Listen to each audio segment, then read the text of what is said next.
British advanced pain clinic, నొప్పి మాయం, surgery దూరం. For appointments 9155556563. డాన్సర్ టోనీ ఎలా పరిచయం మీ ఇద్దరికి? అంటే నార్మల్గా మాది గోదావరికని కదా కాలనీ, అవును. వాళ్ళది కూడా గోదావరికని. నార్మల్ తను డాన్సర్, నేను డాన్సర్. అక్కడ ఉండేవాళ్ళు రవి అన్నయ్య అని చెప్పేసి వీళ్ళందరూ ఏం చేసేవాళ్ళంటే, ఒరే నీ కరెక్ట్ పర్సన్ అంటే టోనీరా, ఇలా బాగుండేది మీ ఇద్దరు పేరు చాలా బాగుంటది అని చెప్పేసి చెప్పేవాళ్ళు. ఎవరు ఈ టోనీ ఇలా బాగుంటది అని తర్వాత పరిచయం అయింది. పరిచయంలో కలవక ముందే మీకు అందరు అనేవాళ్ళ? అందరూ అనేవాళ్ళు అక్కడ ఉండేవాళ్ళు. అంటే నేను చాలా అప్పుడు ఇంకా స్పీడ్ చేసేదాన్ని అనమాట డాన్స్. సో తన స్పీడ్ కి నీ స్పీడ్ కి చాలా బాగుంటదిరా అని చెప్పేవాళ్ళు. మా ఫ్రెండ్ రా డాన్స్ పేరుగా బాగుంటది అంటే నిజం పేరు అనేసుకున్నావా? అలా ఏం కాదు కానీ ఎవరైనా అనుక అప్పుడు పరిచయం అయిన తర్వాత అలా పరిచయాలు అయ్యి అలా అలా పోయి పెళ్లి జరిగింది. ఎన్ని ఇయర్స్ లవ్ చేసుకున్నారు నార్మల్గా? నా 8th క్లాస్లో అనుకుంటా. 2 years అయిందా మొత్తం? 2 years 2 years love, 3rd year లో పెళ్ళి అయిపోయింది. మరి ఇంత లవ్ చేసుకున్నారు కదా, బ్రేకప్ అవ్వడానికి ఎందుకు రీజన్? అంటే 3 years లవ్, సడన్ గా ఒక రోజులో బ్రేకప్ ఎందుకు? అలా ఒక రోజులో కాలేదు, అది కొన్ని సిచ్యువేషన్ ఇంకా అలా జరిగిపోయింది. ఫీల్ అయ్యావా అనవసరంగా వదిలేసాను అని? అనవసరంగా వదిలేసానని కాదు కానీ బాధపడ్డాను. చాలా రోజులు బాధపడ్డాను. అరే ఇలా కాకుంటే బాగుండేది, ఇద్దరం బాగుండే వాళ్ళం కదా, అలా బాధపడ్డాను. అంటే మీ మాటలు వింటుంటే ఎవరి తప్పు లేదు. దిష్టి కొట్టింది మాకు బాగా. అదే అంటే దిష్టి తగులుతూ విడిపోతారా? నిజంగా విడిపోతారు. ఫ్రెండ్షిప్ అయినా ఏదైనా సరే మన మీద కళ్ళు పడ్డాయి అనుకో విడిపోతాను. నమ్ముతారా ఇది? నమ్ముతాను, నేను చాలా నమ్ముతాను. ఇంకా నాకు జరిగింది కాబట్టి నేను నమ్ముతాను. దిష్టి వల్లే విడిపోయింది. ఇప్పుడు తమిళ పెట్టండి, దిష్టి వల్ల విడిపోయిన వీళ్ళిద్దరు ఎందుకయ్యా సామి ఇదంతా నాకు అనిపిస్తుంది ఇప్పుడు. ఏమైనా స్ట్రగుల్స్ ఫేస్ చేసావా విడిపోయినాక? లైక్ పెళ్ళి అయ్యాక కానీ లేకపోతే విడిపోయాక కానీ? పెళ్లిలో పెళ్ళి అయిన తర్వాత బాగున్నాం, ఇద్దరం ఈవెంట్స్ చేసుకున్నాం, లిరిని బాగా చూసుకున్నాం, అంత కొన్ని ఇప్పుడు అవన్నీ మాట్లాడదలుచుకోలేదు నేను. ఎందుకంటే పాతవి తవ్వేసి తన లైఫ్ బాగుంది, నా లైఫ్ బాగుంది, మధ్యలో మళ్ళీ టాపిక్స్ చేసి మళ్ళీ వెనక్కి లాగడం నాకు ఇష్టం లేదు. తర్వాత పెళ్ళి అంటే ఇంకా అయిపోయిన తర్వాత, గొడవ అయిపోయిన తర్వాత చాలా మంది చాలా రకాలుగా మాట్లాడారు నన్ను. అంటే రోడ్డు మీద నడుచుకుంటూ వెళ్ళేటప్పుడు కానీ చాలా, ఇప్పటికీ తప్పట్లేదు అది. ఇంకా లోకంలో మేము ఇద్దరమే ఉన్నాము, మా ఇద్దరికే డైవర్స్ అయిపోయినాయి, వీళ్ళిద్దరే వైఫ్ అండ్ హస్బెండ్స్, ఎవరు విడిపోలేదు అన్నట్టు చేస్తున్నారు జనాలు అయితే. నిజంగా అలా అప్పుడు కూడా అలాగే చేశారు. రోడ్డు మీద నడుతుంటే అప్పుడు చేశారు. అప్పుడు నేను ఇలా వెళ్తుంటే, అరే నేను మొగుడు వదిలేశారంటారా దీన్ని, ఇది ఏం చేసిందోరా, మొగుడు వదిలేశాడు అని చెప్పి అన్నారు. ఇలా వదిలేసిన తర్వాతనే కదా నాకు ఎక్కువ అలా అలా చాలా స్ట్రగుల్స్ పడ్డాను. ఎవరున్నారు నీకు సపోర్ట్ గా అప్పుడు? Mummy daddy. అమ్మ నాన్న ఏమన్నారు? మా మమ్మీ డాడీ అసలు, మా డాడీ గురించి చెప్తేనే ఏడిపోతుంది నాకు.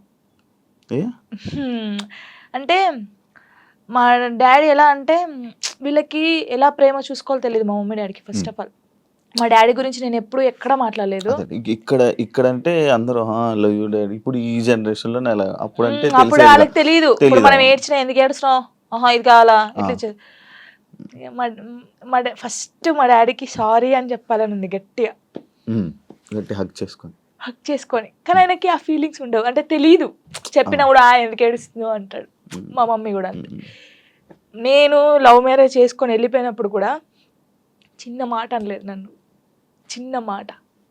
ఎందుకు చేసుకున్నావు ఆయన అడగలేదు. మేమిద్దరం కలిసి ఇంటికి వెళ్ళినప్పుడు సారీ డాడీ అని చెప్పి ఇంట్లోకి వెళ్ళిపోయాం అంతే. ఎంత బాగా చూసుకున్నాడు మా ఇద్దరిని తెలుసా, ఇంత మాట కూడా అనలేదు ఎప్పుడు.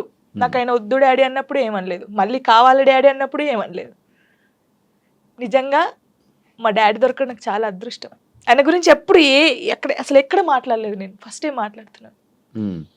ఐ లవ్ యూ డాడీ అంతే. అంటే ఒక అమ్మాయికి ఒక డాడీ సపోర్ట్ ఎంత ఉండాలో కానీ నాకు మా డాడీ ఫ్రెండే. ఇద్దరం కూర్చుంటాం, మాట్లాడుకుంటా ఉంటాం బాగా. రాత్రి కూర్చుంటారు, తాగుతా ఉంటాను, నేను పోస్తా సిట్టింగ్ చేసుకొని కూర్చొని మంచి మాట్లాడుతా. మా డాడీ నాకు ఎప్పుడు ఫోన్ చేయడు, మా మమ్మీ డాడీ అసలు నాకు ఫోనే చేయరు. ఒక అమ్మాయిగా బయటకి ఇంత తిరుగుతానా అంటే వాళ్ళకి తెలియదు ఏం చేస్తున్నావు, ఎక్కడున్నావు, అయిపోయిందా, అసలు ఫోనే ఉండదు. తనకు తెలుసు 3 months ఒకసారి మా డాడీ ఫోన్ చేస్తే ఏడుస్తాను ఫుల్. స్క్రీన్ షాట్ పెట్టి స్టేటస్ పెడతాను, మా డాడీతో ఇంతసేపు మాట్లాడాను. మొన్న నార్మల్గా ఏడుపు వచ్చేస్తుంటుంది నార్మల్గా, లేకపోతే అంటే ఒక టాపిక్ ఇక్కడ పెయిన్ ఉంటది కదా, ఇప్పుడు డాడీ గురించి తీసినాకనే పెయిన్ వచ్చింది. అవును, మా అవును. డాడీతో నేను అంత ఉన్నాను, మా డాడీతో టైం స్పెండ్ చేయలేకపోతున్నాను. నాకు మా డాడీ లిరి చాలా, వీళ్ళిద్దరు పేరు ఎత్తే నేను ఏడ్చేస్తాను ఫస్ట్. మీ అబ్బాయి అంత ఇష్టమా మీ అబ్బాయి అంటే? చచ్చిపోతాను, వాని కోసమే బతుకుంది నేను. ఇప్పుడు కొన్ని రోజులు అయిన తర్వాత మీ అబ్బాయిని పంపించాలి, నాన్న దగ్గర పంపించాలి అని అంటే పంపించరు. అంటే యాక్చువల్ లా ప్రకారంగా నార్మల్గా కొన్ని ఇయర్స్ అమ్మ దగ్గర, ఇన్ని ఇయర్స్ అని అమ్మ దగ్గర ఉండాలి అని చెప్పి. మీరు అలా అంటే నాకు గుండె అయిపోతుంది. లేదు, జనరల్గా అడుగుతున్నా. లిరి వెళ్ళడు, అమ్మ కాడే ఉంటా అని చెప్తాడు. షోరా? షూర్. నేను ఉంటును, సపరేట్ గా మనతో మీరు మాట్లాడండి, వాడు చెప్పేస్తాడు. వెళ్ళడాడు. అంటే అబ్బాయి ఇష్టం, అబ్బాయి ఇప్పుడు నా ఇష్టం లేదు, తన ఇష్టం లేదు, వాళ్ళు ఇరిగాని అడుగుతారు కదా, మా మమ్మీని వదిలిపెట్టి రానని చెప్తాడు. ఇప్పుడు హ్యాపీయా మొత్తం అంతా, మీ అబ్బాయి మీరు అంతా హ్యాపీ? మేమిద్దరం చాలా హ్యాపీగా ఉన్నాం. అవును, యాక్చువల్లీ పేరెంట్స్ మధ్య జరిగినవి పిల్లలకి చెప్పకూడదు, ఎందుకు వాళ్ళని ఇబ్బంది పెట్టడం అనేసి నార్మల్గా అనుకుంటుంటారు బయట, నార్మల్గా జనరల్గా. నేను ఒక దాంట్లో నేను చూసిన దాంట్లో మీరు చెప్పారు, నాకు జరిగిన లైఫ్లో ప్రతి ఒక్కటి నేను మా అబ్బాయితో షేర్ చేసుకుంటానని చెప్పడం జరిగింది. కరెక్ట్ అనుకుంటున్నారా? కరెక్టే. ఎందుకంటే ఇప్పుడు ఫాదర్ మదర్ ఉన్నప్పుడు ఆ పిల్లలకి అవి తెలియకూడదు. ఫాదర్ లేడు, సో అన్నీ నేనే వానికి. నేనైనప్పుడు నా లైఫ్లో ఏం జరుగుతుందో వానికి ఒక్కనికే తెలియాలి, ఎవరికి తెలియకూడదు. ఇప్పుడు వాడు అబ్బాయి అండి, నార్మల్గా చెప్తున్నాను, వాడు ఇంకొక 5 years అయితే పెద్దగా అవుతాడు. పెద్ద అయిన తర్వాత బయటికి వెళ్తాడు, జనాల గురించి తెలిసిందే కదా, ఎవడో ఒక మాట అంటాడు. అప్పుడు వీనికి ఏం తెలియదు అనుకో, వాడు వచ్చి నన్ను క్వశ్చన్ వేస్తాడు, అమ్మ వాళ్ళు ఇలా అంటున్నారు ఏంటమ్మా అని. వీనికి అన్నీ తెలిసాయి అనుకో, మా మమ్మీ గురించి నాకు తెలుసురా, మీరేంట్రా అనేది, వెళ్ళండి రా అంటాడు. దానికి దీనికి ఎంత ఉంది? సో నా కొడుక్కి నా లైఫ్లో ఏం జరిగింది, ఏం జరగబోతుంది అన్నీ తెలియాలి. నేను వానికి అన్ని షేర్ చేసుకో, నాకెవరున్నారు ఇంకా షేర్ చేసుకోవడానికి, వాడు ఒక్కడే ఉన్నాడు. సఫర్ అవ్వడా అసలు వాడు నాకు ధైర్యం చెప్తారు తెలుసా. అవునా? చాలా లిరిని చూస్తే మీరు అలా ఉన్నారు కానీ చాలా మెచ్యూరాడు, చాలా. మీ తెలివితేటలు ఎక్కువ వచ్చినట్టు బాగా. అసలు వాడు వానితో మాట్లాడితే మీకు అర్థమవుతుంది. అంత బాగా మాట్లాడతాడా? అంత బాగా మాట్లాడతాడు, నాకు ధైర్యం చెప్తాడు. నేను ఏడుస్తే, ఎందుకు ఏడుస్తారా అలా, ఇంకా మరి బాధ వచ్చినప్పుడు ఎవరికి షేర్ చేసుకోవాలి. ఇప్పుడు బయటికి వెళ్తాం, షూట్స్ చేస్తాం, కొందరు మంచిగా మాట్లాడతారు, కొందరు చెడుగా మాట్లాడతారు. అట్లా మాట్లాడినప్పుడు ఇంటికి వెళ్తాను, వాడిని చూడగానే ఏడుపు వస్తుంది, గట్టిగా పట్టేసుకొని డాడీ ఇలా అన్నారా ఈ రోజు నన్ను, అన్నీ చెప్తాను శివ గారు తెలుసా. నేను ప్రతి పిన్ టు పిన్ చెప్తాను వానికి. నేను నాకు ఎవరైనా ప్రపోజ్ చేసినా, ప్రపోజ్ చేశారు రలీరి నాకు అని చెప్తాను నేను, సీరియస్ గా. ఎవడాడు అంటాడు, ఎవడాడు అంటాడు, నాకు నచ్చలేదు రలీరి అని చెప్తాను నేను. ఉండేలే అప్పుడు, చెప్పకూడదు పేరు, నార్మల్ గా అంటే ఎవరికైనా ఉంటారు, నేను కూడా మనిషినే కదా, నాకు కూడా క్రష్ ఉంటారు. నాకు అనుష్క అంటే క్రష్, హీరోయిన్ మీరు హీరోయిన్ క్రష్ చేసి. నార్మల్ గా ఒకరంటే ఇష్టం ఉండే, అంటే వాళ్ళతో ఎప్పుడు మాట్లాడలేదు, నేను వాళ్ళని ఎప్పుడు కలవలేదు, ఎప్పుడు చూడలేదు. కానీ బట్ కొన్ని వీడియోస్ చూసిన తర్వాత వాళ్ళ క్యారెక్టర్ నచ్చి కొంచెం ఇష్టపడ్డాను. ఇప్పుడు ఇది చెప్పారా మీ అబ్బాయికి? చెప్పాను, ఒరే వాళ్ళ క్యారెక్టర్, ఓ అవునా, ఓకే ఓకే.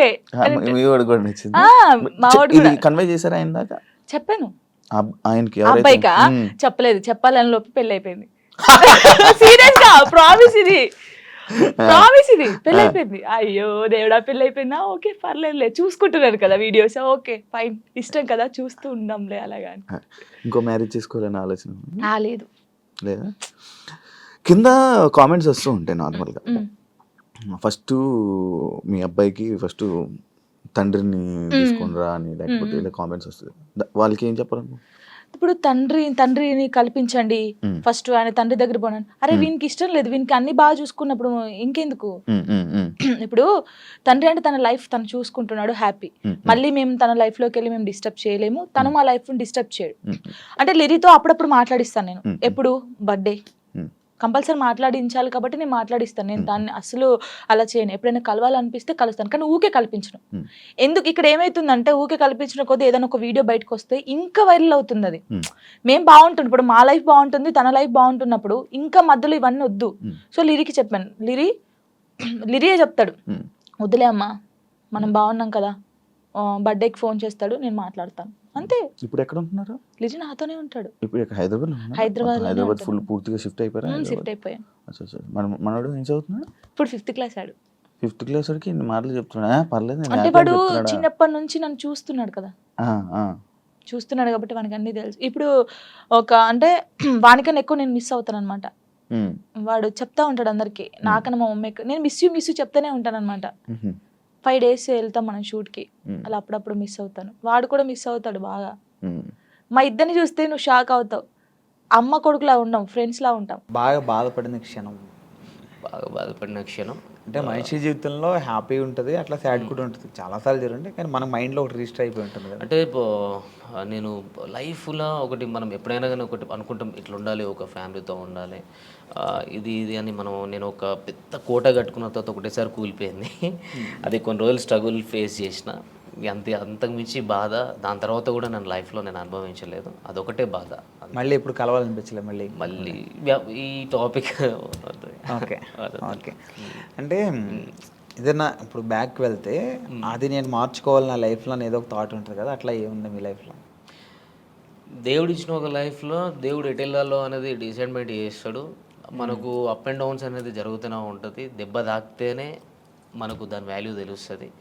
దాన్ని నేను మార్చుకోవాలని అనుకోవట్లేదు. నేను దెబ్బ తినాలి ఎవ్రీ టైం. ఇప్పుడు కూడా నేను ఎప్పుడు స్ట్రైట్గా వెళ్ళాలని లేదు, అప్ అండ్ డౌన్స్ తోటే వెళ్ళాలని నా లైఫ్ అనుకుంటున్నాను అంతే. మార్చుకోవాలి, ఇది మార్చుకోవాలి, అది మార్చుకోవాలని లేదు. మనం ముందు ఏమైనా గోల్ పెట్టుకుంటే దాన్ని స్ట్రైట్గా ఫాలో అయ్యి దాన్ని కరెక్ట్ రీచ్ కావాలి. ఇది మాత్రం చేసుకోగలగాలి. కానీ మన లైఫ్ని మార్చుకోవాలంటే ఈ గోల్నే మనం ఏదైతే అనుకున్నామో ఆ సక్సెస్తోనే మార్చుకోవాలి అంతే. ఓకే. అంటే డాన్సర్ టు యాక్టర్ అయ్యారు, ఇప్పుడు ఆర్టిస్ట్ అయ్యారు కదా. అవును. సో డాన్సర్ నుంచి ఆర్టిస్ట్గా టర్న్ అవడానికి మీరు చాలా స్ట్రగుల్ ఫేస్ చేస్తుంటారు కదా. ఎందుకు అలా వెళ్ళడం, ఇక్కడ బాగుంది కదా అని ఫీల్ చాలామంది చెప్పుంటారు మీరు. సో ఎందుకు ఇట్లా ఎలా అంటే డాన్సర్ నుంచి యాక్టర్గా అంటే ఇట్లా ఎందుకు చూస్ చేసుకున్నాను అంటే, డాన్సర్ అంటే బేసిక్గా యాక్టర్ అనమాట. అంటే డాన్స్ అంటే అది స్క్రీన్ వెనకాల ఉండి కొన్ని ఉంటాయి కదా, సో అట్లా కాకుండా మొత్తం మీ మీదే నడుస్తుంటుంది మొత్తం ప్రతిదీ. అంటే ప్రతిదీ అక్కడ ఏంటంటే ఎమోషన్ అన్నది అంత పట్టించుకోండి, మీరు కొరియోగ్రాఫ్ చేస్తారు అంత బాగా ఉంటుంది. ఇక్కడ ఎమోషన్ అదంతా చాలా ఉంటుంది కదా, ఆర్టిస్ట్గా కూడా చూస్తుంటారు కదా. సో కష్టం అనిపించిందా లేకపోతే? లేదు, నాకు చిన్నప్పటి నుంచి ఆర్టిస్ట్ అంటే యాక్టింగ్ కానీ డ్యాన్స్ కానీ చాలా ఇష్టం. అట్లనే చిన్నప్పటి నుంచి ఉంది. ఒక డాన్సర్గా అంటే ఫస్ట్ ఆఫ్ ఆల్ డాన్సర్గా ఒక గుర్తింపు తెచ్చుకున్నాం కాబట్టి అది ఉంది. నాకు కూడా ఎప్పుడైనా ఇలాంటి క్యారెక్టర్ చేయాలి, ఇట్లా ఉండాలి, ఇది చేయాలి, మనం ఒక డాన్సర్గా కాకుండా ఒక యాక్టర్ కూడా ప్రూవ్ చేసుకోవాలని నాకు చిన్నప్పటి నుంచి ఉండే. ఆ ఛాన్స్ నాకు వచ్చింది, చేసుకున్నాను. గుర్తించారు ఆడియన్స్, అంటే జనాలు కూడా నన్ను యాక్సెప్ట్ చేసారు. హ్యాపీ. మీకు ఎవరంటే బాగా ఇష్టం? ఈ డాన్సర్స్లో బాగా ఇష్టం మీకు? డాన్సర్స్లో ఎవరు బాగా ఇష్టం? డాన్సర్స్లో డాన్స్ చేసే వాళ్ళు ప్రతి ఒక్కరు ఇష్టం. అంటే ఒక ఇన్స్పిరేషన్ ఒకళ్ళు ఉంటారు కదా, అలా ప్రభుదేవ్ మాస్టర్, చిరంజీవి గారు. ఓకే. అట్లా. సో అందుకే ఆయనలాగా మీరు ఆర్టిస్ట్ అయ్యారు, డైరెక్టర్ అని అవుతారా మళ్ళీ? ఆయన కూడా డైరెక్టర్ అంటే డైరెక్షన్ స్కిల్స్ ఉన్నాయి, డైరెక్షన్ చేసేది నేను. ఏవైబి ఆర్ట్స్ అనే యూట్యూబ్ ఛానల్లో నేను అంతకుముందు 2018లో వర్క్ చేసినప్పుడు అందులో ఒక వరల్డ్ ఫేమస్ లవర్ అని, అప్పుడే world famous lover Vijay Deverakonda గారిది రిలీజ్ అయింది. ఆ టైంలో నేను అదే టైటిల్ మీద వరల్డ్ ఫేమస్ లవర్ అని చెప్పేసి ఒక షార్ట్ ఫిల్మ్ చేసిన. అంటే డైరెక్షన్ కానీ, స్టోరీ రైటింగ్ కానీ, సాంగ్స్ కూడా రాయడం కానీ, ఇవన్నీ నాకు చిన్నప్పటి నుంచి ఇష్టం, ఇంట్రెస్ట్ అంతే. ఓకే. ఫీల్డ్లోకి రాకముందు ఏం చేసేవారు? అంటే ఈ ఫీల్డ్లో అంటే నేను చిన్నప్పటి నుంచి డ్యాన్సర్ని, అండ్ నా స్టడీ ఇంటర్లోనే స్టాప్ చేసేసిన. ఇంటర్ తర్వాత నాకు డ్యాన్స్ మీద ఇంట్రెస్ట్ కాబట్టి డైరెక్ట్ ఫిల్మ్ ఇండస్ట్రీకి వచ్చేసిన. ఓకే. అంటే ఫ్రెండ్స్ ద్వారా. ఇంటర్ తర్వాత మీకు ఇంట్రెస్ట్ ఉంది, ఇంటర్ తర్వాత ఇక్కడికి వచ్చారు కదా. అవునండి. ఈ ఫిల్మ్ ఇండస్ట్రీకి రావడానికి ముందు, ఈ ఇంటర్ అయిపోయిన తర్వాత మీరు ఎలా రావాలనుకున్నారు? లైన్ ఎక్కడ దొరికింది? అంటే ఫ్రెండ్ ద్వారా మగధీర డే టు డ్యాన్స్ అని ఉండదు ఆ టైంలో. Aata and challenge, challenge and Dhee and Magadheera day to dance, ఇప్పుడు 3 జరుగుతూ ఉండే అప్పుడు షూట్స్. ఇది ఛాలెంజ్ అనేది మా టీవీలో వచ్చేది, డి అనేది ETV, Magadheera day to dance Zee తెలుగులో వచ్చేది. మా ఫ్రెండ్ వచ్చేసి రెగ్యులర్గా చేసేవాడు అందులో. నన్ను మా ఫ్రెండ్ ఏం చేసిండు, సాగర్ ఆయన పేరు, ఆయన తీసుకెళ్ళాను అనమాట. నువ్వు డ్యాన్స్ బాగా చేస్తున్నావు కదరా, నువ్వు కూడా సైడ్ డాన్సర్గా చేసేవరా కంటెస్టెంట్స్ తోటి అని చెప్పేసి తీసుకొని వచ్చిండు. నందు మాస్టర్తో చేసినాం.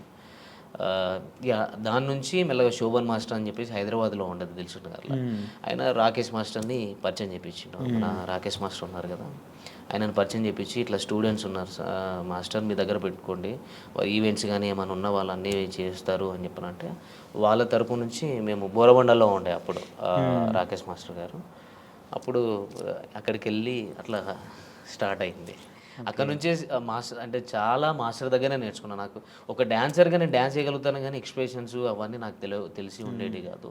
2008, 2009లో నేను ఇక్కడ ఇంద్రలోక్ కాంప్లెక్స్లో ఉండేది. అప్పుడు బోరమండ నుంచి ఇక్కడికి ఇంద్రలోక్ కాంప్లెక్స్కి వచ్చినాం అనమాట, ఇంద్రానగర్ దగ్గరికి. అక్కడ ఇన్స్టిట్యూట్ మాస్టర్ ఓపెన్ చేసిరు. అక్కడ ఒక 1 year వర్క్ చేసినాం కావచ్చు. ఆ టైంలో నాకు డ్యాన్స్ తప్ప ఏం తెలిసేది కాదు. అన్ఎక్స్పెక్టెడ్ అంటే ఆయన ప్రతిరోజు క్లాస్ తీసుకునేటోడు. అసలు డ్యాన్స్ చేస్తే డ్యాన్సే కాదు, ఎక్స్ప్రెషన్స్ ఉండాలి. అలాంటివి నేను ఆయన దగ్గర చాలా నేర్చుకున్నా. ఇప్పుడు మన మధ్యలో లేరు కాబట్టి, అండ్ ఆయన తరపు నుంచే నేను యాక్టింగ్ అనేది కొంచెం నేను చూస్ చేసుకున్నా. ఇట్లా ఉంటుంది ఇది ఉంటుందని ఒక డాన్సర్గా నేను తెలుసుకున్నది ఆయన దగ్గరనే, రాకేష్ మాస్టర్ దగ్గరనే. అంటే కొరియోగ్రాఫర్గా సినిమాల్లోకి వెళ్ళకుండా మళ్ళీ ఆర్టిస్ట్గా టర్న్ అయ్యారు కదా మళ్ళీ. అంటే ఆ టైంలో 2009లో Gemini TV 31st night event చేసినాం. నాకు ఒక 10 days బాగా స్ట్రగుల్, అంటే ఎక్కువ స్టెయిన్ అయిపోయింది, ఫీవర్ వచ్చేసింది.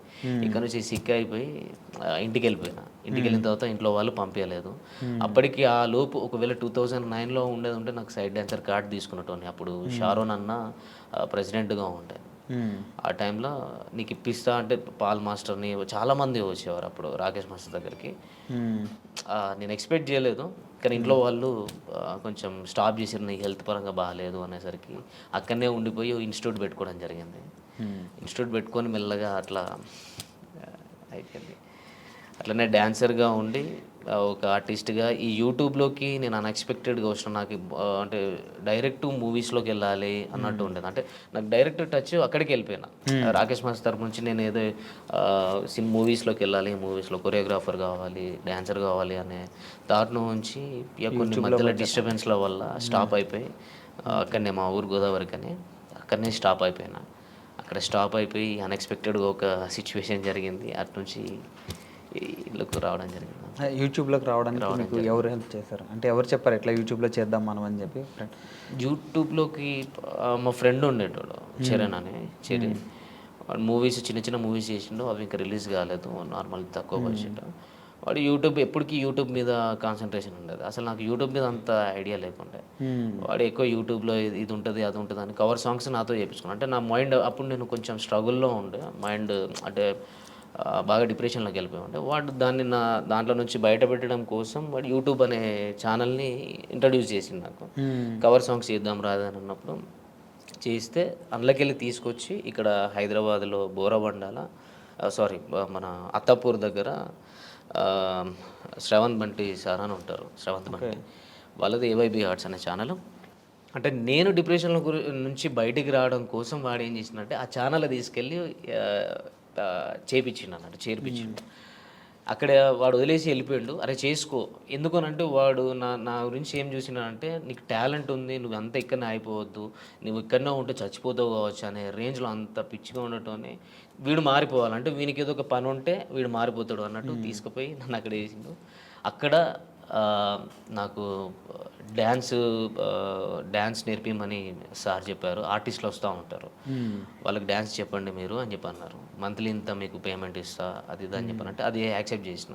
తర్వాత నీ లోపల యాక్టింగ్ స్కిల్స్ ఉన్నాయి టోనీ, నువ్వు కూడా షార్ట్ ఫిల్మ్స్ చేసుకోవచ్చు, వెబ్ సిరీస్ చేద్దాం అది అని అంటే అన్ఎక్స్పెక్టెడ్ సరే ఓకే అన్న ట్రై చేసిన.